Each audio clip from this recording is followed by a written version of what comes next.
correctly with the correct amount. D20 Radio, where gamers roll. www.d20radio.com.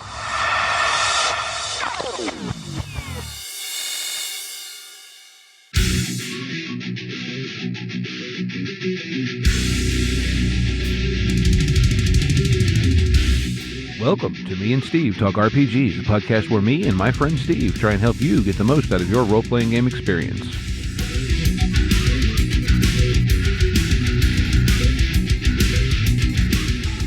Hey folks, what's up? Welcome back to Me and Steve Talk RPGs. I'm Steve. And I'm Steve. Over there, Steve. Yes. And we're going to talk about some RPG stuff, because that's what we do. We'll probably talk about other things too, because that's also what we do. Yeah. Before we get into... That tends to happen. It does. Before we get into whatever rambly discussion we have today, I want to take a moment to talk to you about another podcast here on the D20 Radio Network, that being Eberron Renewed. Now, as you might guess from the title, they are an actual play podcast that plays in the world of Eberron. Yeah, they're some really cool people at Eberron Renewed, and one of my favorite settings. So to hear them play it, and in Genesis of all things. Yeah, well, I was saying Campaign 1 was in 5th edition D&D.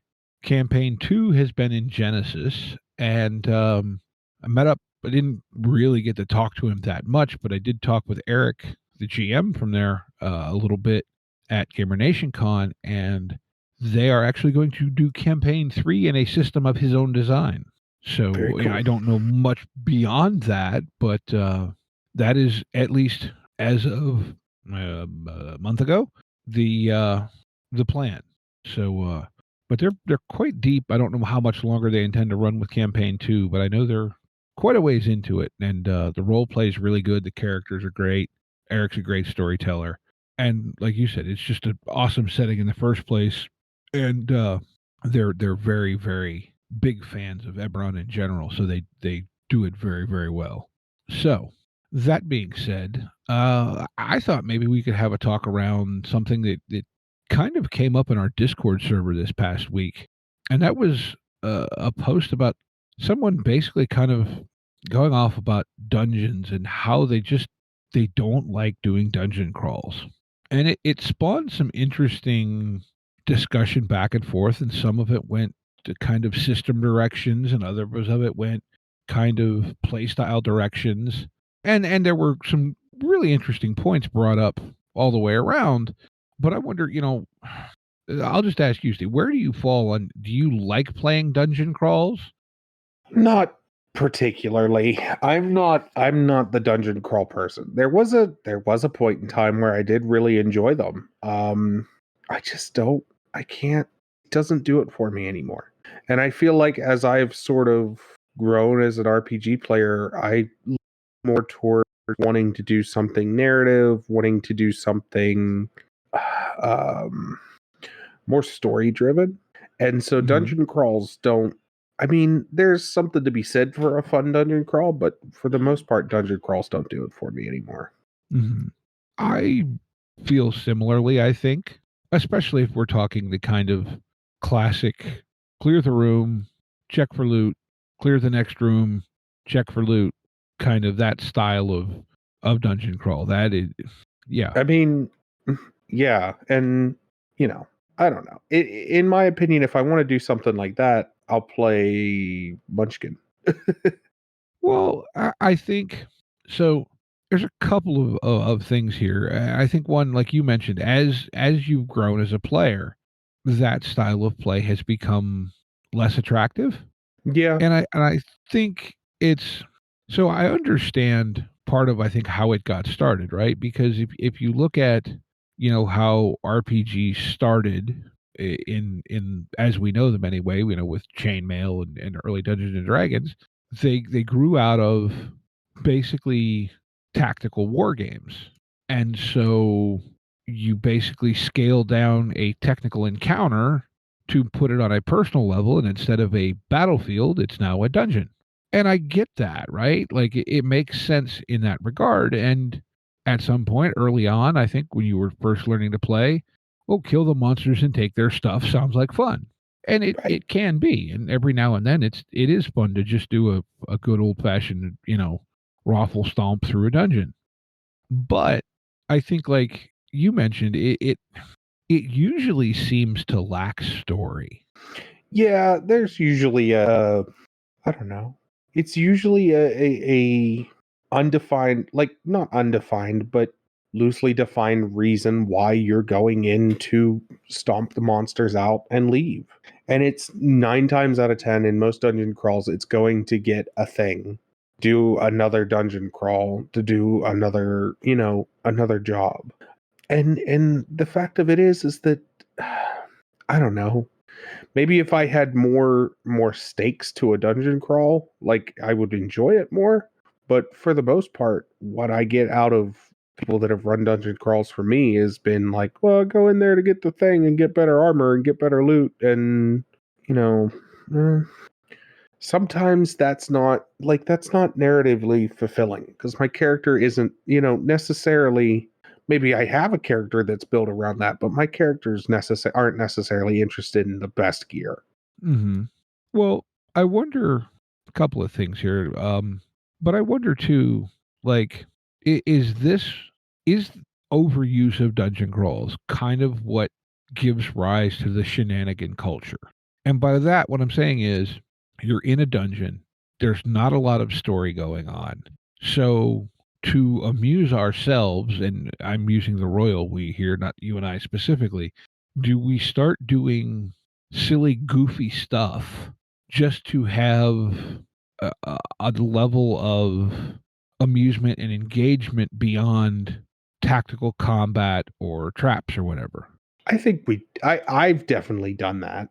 I've definitely been the guy that's like, oh well, if I can't be entertained, I'm gonna make something entertaining for myself. Hmm. And yeah, I definitely feel like I feel like my train of thought just walked off. Thoughts, Steve? Well, I mean, I think it in a way it does, right? Because you're playing your character. Well, because you don't have social interactions or interactions with the grander world, you don't have necessarily the, call it the moral conflicts, whatever, that you might if you're doing stuff in a city. We'll say. I think what we've kind of many of us do is we take goofiness to become the character's personality because that's the only thing we can show in that context. You know what I mean? Like we're clearing a dungeon, so I can be goofy and weird because, well, I can't be, shifty and deceitful because most of the time in a dungeon you're fighting critters. Right? I mean, you might occasionally have, an encounter with a something that it is sentient and more than, bugbears or trolls or whatever, but so I think that has, in an effort to quote unquote role play, I think sometimes that's where the shenanigans happen. And look, shenanigans are great fun. We've Hmm. had lots of fun with shenanigans, but I think too many shenanigans becomes not fun either after a certain point. Right. I agree. I think if you're being too silly, it's gonna detract from the entire experience. Right. And I feel the opposite is true as well. If you're too serious, a lot of the times it's gonna detract from the entire experience. Like there's games that demand to be taken seriously, but there should be moments of breath in between serious nature. Oh, absolutely. I wonder too, though, if some of this, if you want to call it backlash against classic dungeon crawls, is also due to technology. Like if you want a classic dungeon crawl, and it can be skinned in any number of ways. That's a whole nother discussion in of itself. But how many video games can you just load up and go clear the dungeon in? You know what I mean? Well, Like, yeah, I mean the whole point of like Diablo is that there's a yeah. lot of video games that's their whole point. And I mean, there's even a nothing lot of the wrong with Zelda that. games. Yeah, there's nothing wrong with that. However, I still feel like even though it's not for me, I still feel like there are people out there who enjoy to role play a dungeon crawl rather than just play a video game of it. Oh, I'm sure there are. And look, the the act of sitting down around a table, be it virtual or otherwise, with friends to do a thing together is inherently different. I've said it on the show. I said it in the discussion on our Discord channel this week about, the reason I like to play role playing games, tabletop role playing games, is because I can do the thing if I can imagine it, or I can attempt the thing if I can imagine it. Can't necessarily pull it off. And for me, I can't get that same fix or that same satisfaction playing a video game because it's limited by the coding. Right. So in that context, the classic kill monster, get loot, rinse, repeat dungeon crawl, I can get that same satisfaction pretty much playing a video game for me. Like you said, if that's the thing that anyone out there likes, good for them. I'm not, trying to say that their fun isn't fun, but I've heard this idea that dungeon crawls suck. I've heard that a lot on various discords throughout the RPG community, and you see it on Facebooks and whatever else. And I wonder if some of that is that they are limiting, and a lot of people are going to RPGs because they're a lot lower limit than computer games. And so like going to a dungeon crawl is once again putting limits on that. And that was actually a point that Brett brought up on the Discord, that from a game design perspective, and sometimes specifically for new players, and again, this also goes back to why are there so many published dungeon crawls? Well, because, and he brought this point up and I hadn't thought of it, dungeon crawls can be very good for new players because, like you've mentioned, with some systems, leveling up, if you've got too many choices, is very daunting for you. Right. Well, Brett was basically saying the same thing applies to, or can apply to, gaming in general. And so a dungeon crawl, in a sense, can be very good for new players to kind of get their feet under them as how this all works, because it's much more of a focused track. And so they can get their bearings before they're like, oh, you can do anything. Well, I think another thing that a dungeon crawl really does well, and especially for new players, something that new players can really struggle with is combat and learning what works with what, and learning synergies and learning how to work with their teammates. A dungeon crawl being room after room after room of either combat or puzzles really helps solidify the mechanics of I'll say it, especially D&D. Running somebody through a dungeon crawl in something like 5th edition or Advanced Dungeons and Dragons or any of the D&D versions except for maybe 4th really solidifies in especially a new player's mind how turns work, how initiative works, how combat and movement works, what different spells can do, what different moves can do. It helps, somebody who's not necessarily familiar can get familiarized really quickly. And I think that's one of the big reasons why those systems, work the way they do and were built the way they do, is to, onboard people into that world. And then the people that had been playing it forever ended up, sort of like we did, expanding out of the dungeon crawl, wanting to do more open-ended stories, wanting to do more with what the system was giving. And that's why we see a lot more of like the more modern style of role playing, where it's more narrative and combats are bigger, but they're not more frequent. You know what I'm saying? Yeah. Yeah. No, I think too, how do I want to say this? And, look, I'm not a game designer, or a creative in that regard, but I feel like it's probably also easier to write for publication something that is more of a dungeon crawl than something that is heavily narrative. Because a dungeon crawl to me is a very statistical progression, where narratives a narrative story relies heavily on players do thing to advance plot. Right. Well, we've talked about it before. As a GM, if you plan out, well, they could do this, they could do this, they could do that, and you have 5 or 6 different things that you think they might do. Inevitably, they discuss 6 completely different plans and then go to plan 8 that wasn't part of the 6 they discussed, none of which had anything to do with the ones you thought of. And I would imagine trying to write a heavily narrative campaign for publication is going to be just flat out a whole lot more difficult. And especially to do it in a way that doesn't feel railroady. You know what I mean? Like a dungeon crawl is going to feel railroady. It well, it is. I mean, but you know what I'm saying? Does that make any sense? Yes. Yeah, dungeon crawl can help not make things feel so on rails. All right, but you know what I'm saying as far as like if you're a company looking to publish an adventure, a heavily narrative story.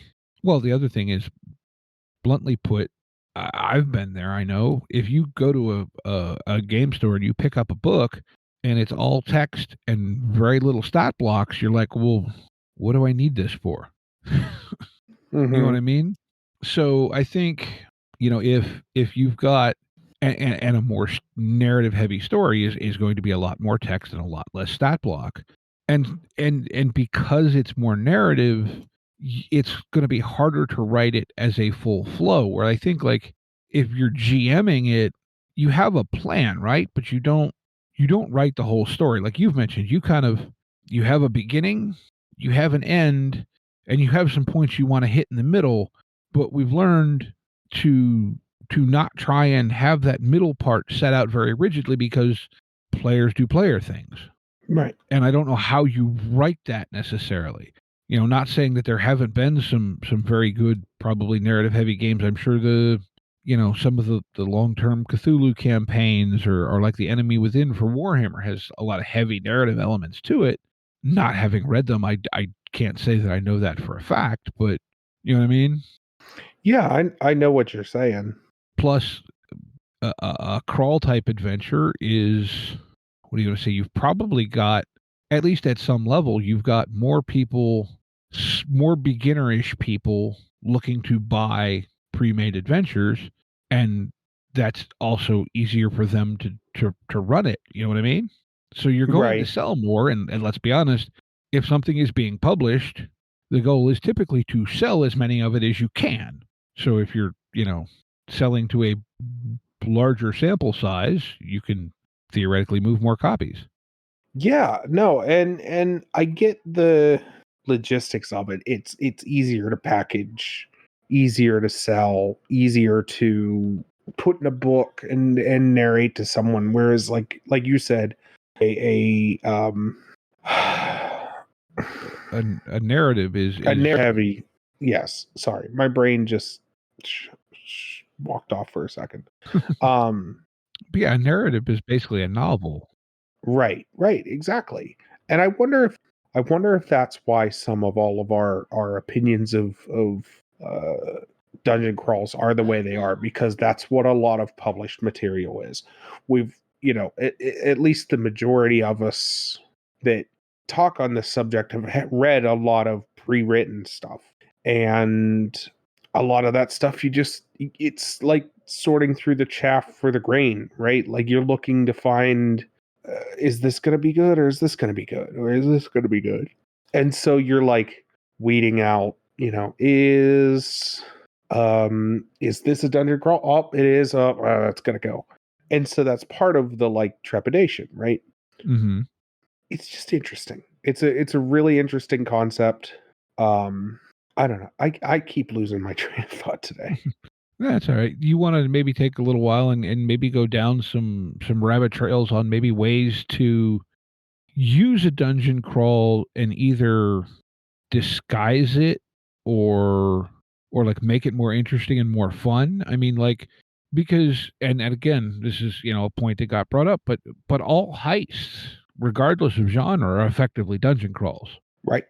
Well, in a way, but in another way, how do I put it? In a way, yes, but on the same token, a heist, you're trying to sneak in, sneak out. At its core, most dungeon crawls, you're busting down the doors and not being sneaky in any way unless there's a reason for it. And I think a lot of times there isn't reason to be sneaky, especially in something like 5th edition, where you know that I'll just take on anything that comes at me. If I alert Mhm. this whole dungeon right here and I fight them in this hallway, oh well, then I don't Mhm. have to fight anything else. And yeah, there's smash and grab heists, but for the most part, when you're telling a heist story, when your players are running a heist story, they're not going for that smash and grab. They're going for the we want to figure out a way in, we want to get the thing, we want to leave. Unless it's you and a handful of other people that are like, oh, well, we're going to knock the thing off its pedestal and then try and figure out a way out the door.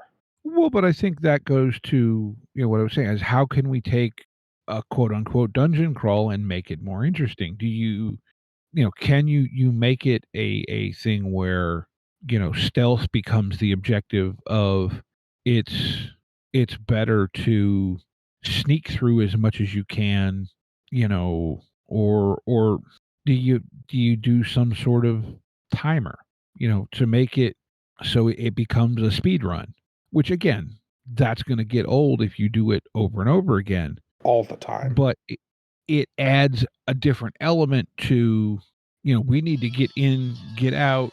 Hold on just a minute. All right, I'm back. Yeah. Like I was saying, can you, add an element of a timer or something where you need to get in and out quickly, and so you're not going to, go through every room. You know what I'm saying? Like, I wonder how can you take a dungeon crawl and make it fun in a different way. It got mentioned too. Do you do a session or two of, and this actually came off the heist discussion where, a heist typically in a lot of games you have a session or two that is planning the heist. Well, do you do in your fantasy game? Do you have a segment where your players, your character, your player characters are trying to do research about the dungeon? I don't know. I don't usually see that, but I mean that could add a cool twist. Change the approach in which they're doing a dungeon, change the way they look at it. I mean, it's all things to make this better, right? It's all things to make the whole situation better. Yeah. I don't think there's a wrong way. I don't think there's a wrong way. Like if somebody just doesn't like dungeon crawls, then they're gonna like dungeon crawls. And there's nothing you can do to change their mind. But if you're looking for a way to make dungeon crawls more interesting, then yeah, absolutely. You do that. You can do just all kinds of stuff. All kinds of different, like you said, timer, treating it like a heist, doing planning before you go into a dungeon crawl. You do all kinds of stuff. Well, I think too, and we've all played those classic dungeon crawls where when you think about it, it makes no damn sense, right? Like there's just random stuff down here. Well, think of it when if you're writing this for your table, right? Make it somehow have a theme. What lives there? What does what they do look like? You know what I mean? Like an old underground dungeon that's inhabited by goblins isn't going to look the same as one that's inhabited by bugbears, and I'm just pulling monsters out of the Right. blue, but you know what I'm saying? Or a dungeon that's the lair of some secret cult, right? Like I think the kill monster get loot style of dungeon is it's been done a lot. And I think if you can add something to it, be it a theme, timers, make it a more than just go in and get stuff. I think that helps. And puzzles and traps are another thing. And I get that they're a classic part, but they also smack to me of testing the player, not the character. You know what I mean? And that is something that isn't as well received anymore. I don't know if that's the right terminology, but like I'm not saying I don't want to solve things as Steve when I'm playing a game, but it could be if you give me a logic puzzle or a riddle in game, Steve is the one solving that, not whatever my character's name is. Right. Right. Exactly. No, and I get that.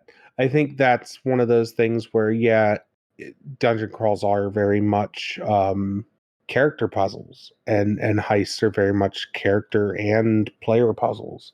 And it's interesting. I mean, it really, really is. Like I don't know. I haven't. Well, but like the thing is too is right. Like I think too when we say dungeon crawl, we think well, literally a dungeon. Well, it's been pointed out that Die Hard is a dungeon crawl. The Running Man, the 2/3 of the movie is basically a dungeon crawl. I mean, it's true in a way. I mean, it's true that Die Hard is a dungeon crawl, and it's true that The Running Man is, and those are all true things. That's not necessarily, there's nothing incorrect about that statement. And it goes back to the not all dungeon crawls are bad, but a lot of the ones I've encountered aren't great. Mm-hmm. No, like I said, I was just trying to think around ways that maybe you can, like I said, spice it up and make it more than just what everyone kind of thinks of, and so many of us kind of roll our eyes at. Do you make it? Do you find something in the dungeon that enhances narrative elements to the story?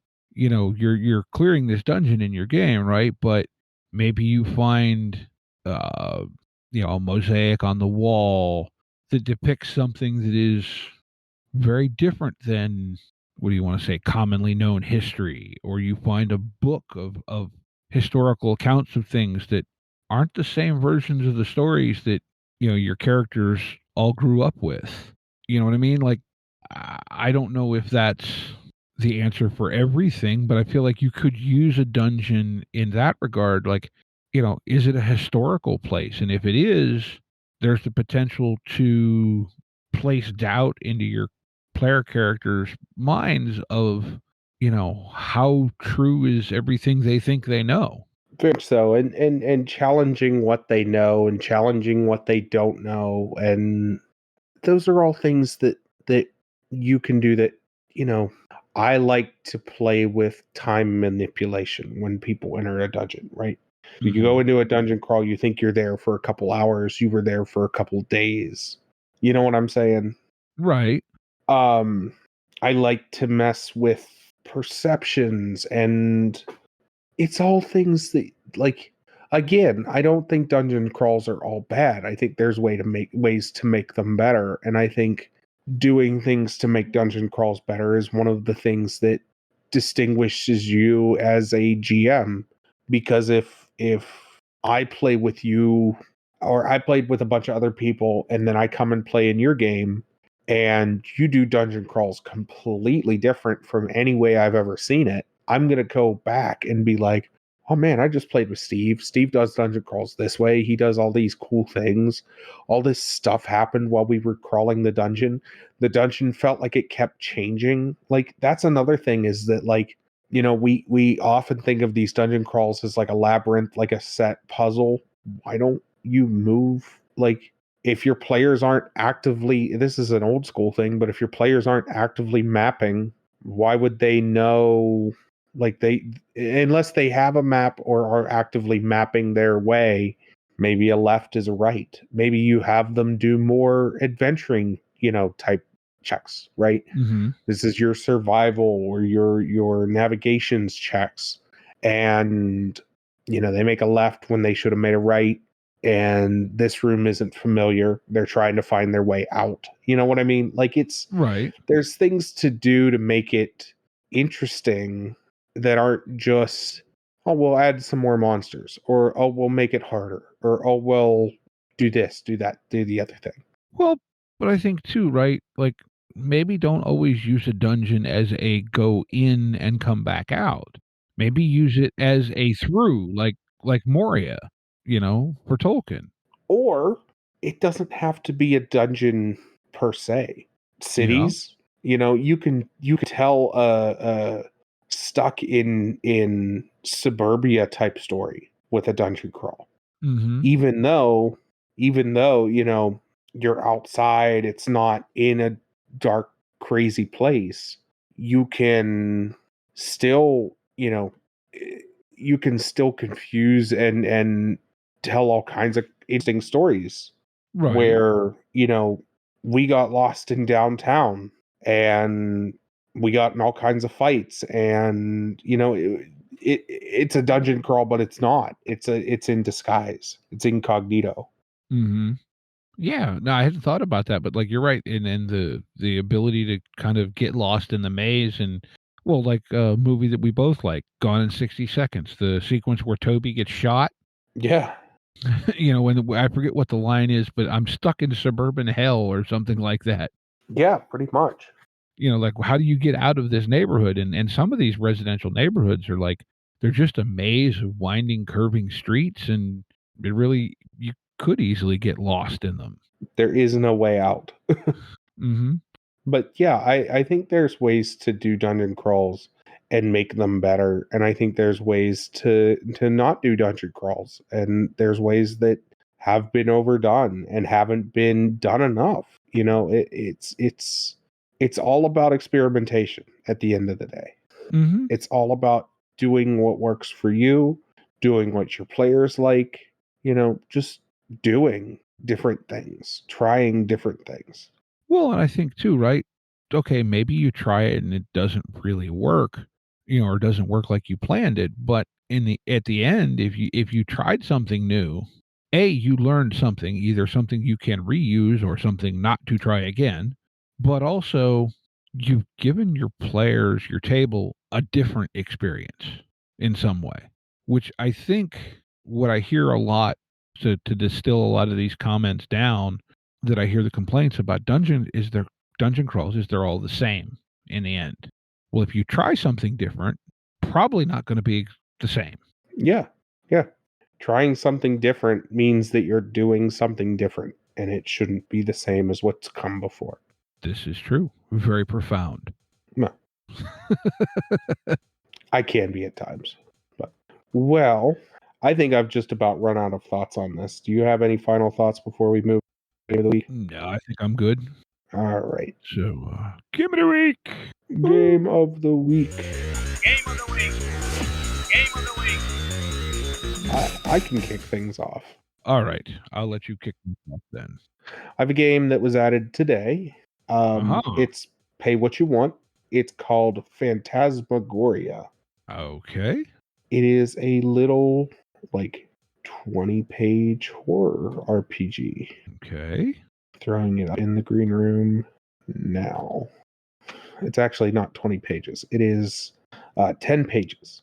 Aha. It's a theater of mind D20 roll at or under horror RPG. They say it's perfect for around a campfire. You choose from 7 classes: aberrant, cleric, detective, doctor, fighter, hunter, and mundane.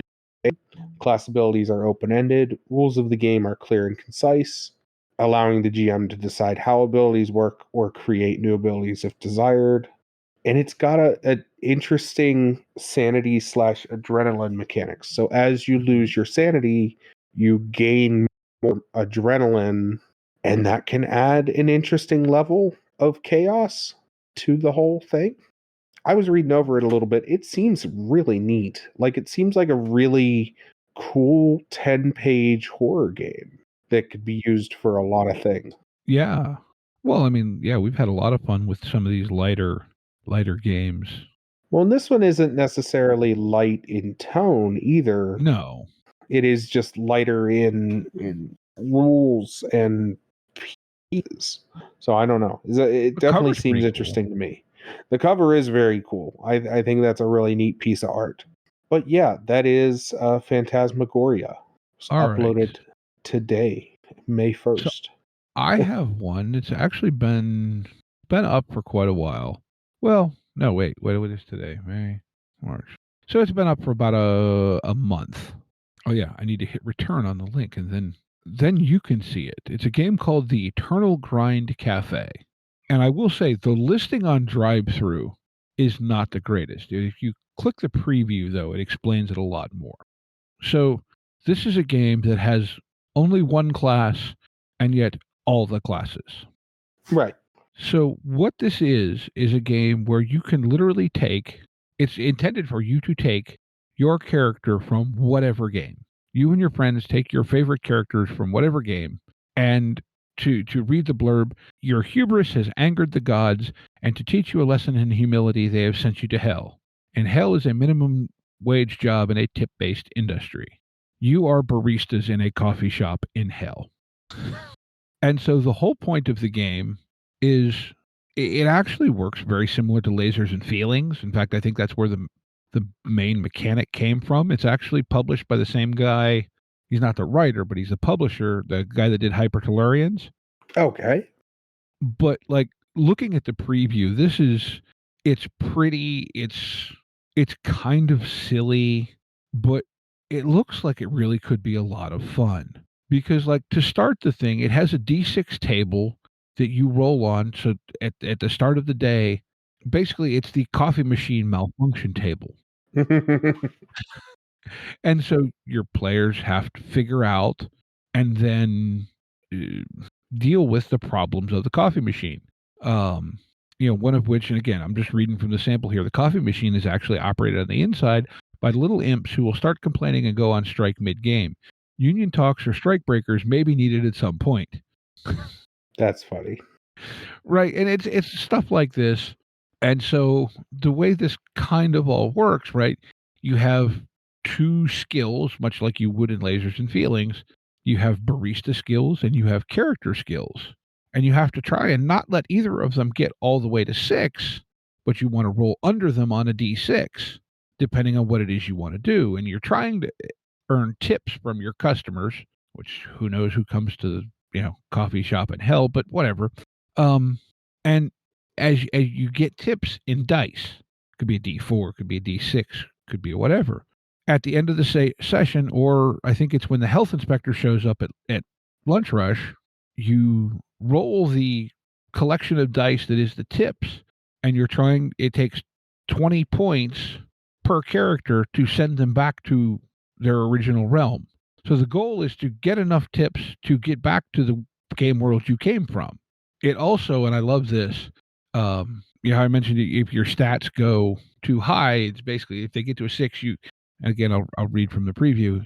If either stat hits 6, you become unhinged and either go on a murderous rampage or become a soulless work drone.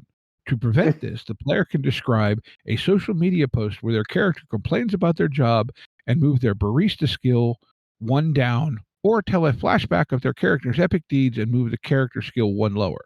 This can be done at any time. So like I said, this seems like a really neat little fun game. It's on drive-through. I think it's like $10, 20-some pages. $9.24 to be precise.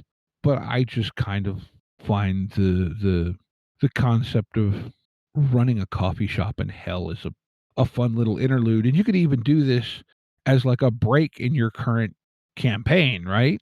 Because it's designed for you to bring your character from whatever. Yeah, easily do that as a break from your campaign. The art and layout in this is neat too. I don't know if you opened the preview when we're looking at it, but it's definitely like its own thing. Yeah, it's really neat. I think it's a really cool thing. But that's called the Eternal Grind Cafe. Yep. And with all that being said, as always, links to everything are in the show notes. Discord, Patreon, it's down there as well. Discord, come join us and yell at us. Patreon, come join us and throw us a couple bucks if you can. We're going to start intersplicing. I think you started uploading Oblivion War between episodes, as I think you've heard. So that's something to look forward to, a little bit more actual play content from us. And as always, we want to remind everyone to be kind to one another and get out there and play some RPGs. Yep. Take care, y'all. Intro and outro music by the band 12 Noon. You can email us at meandsteverpg@gmail.com. You can find us on Twitter and RPGs. Find us on Facebook at Me and Steve RPG Podcast. On Discord at Me and Steve RPGs. And as always, all of these links are in the show notes. Thank you, and be kind to one another.